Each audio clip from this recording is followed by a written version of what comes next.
pagmasdan ang pangyayari, gumarat gumalaw, lamang sa init ng damdamin, sabay-sabay nang sumigaw. Kilos kabataan, oras natin to makialam, makijam, makilaho.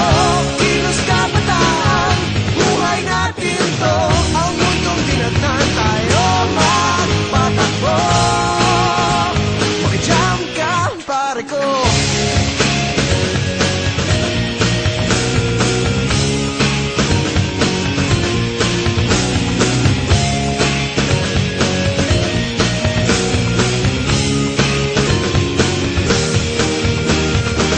Gusto ko mang makiisa sa paglutas ng mga problema. Anong magagawa na isang katulad ko? Pero ang kinabukasan mo, tungkulin ba ng ilang tao makibahagi sa bagahe ng mundo? Huwag nagpagmasdan ang pangyayari, gumarat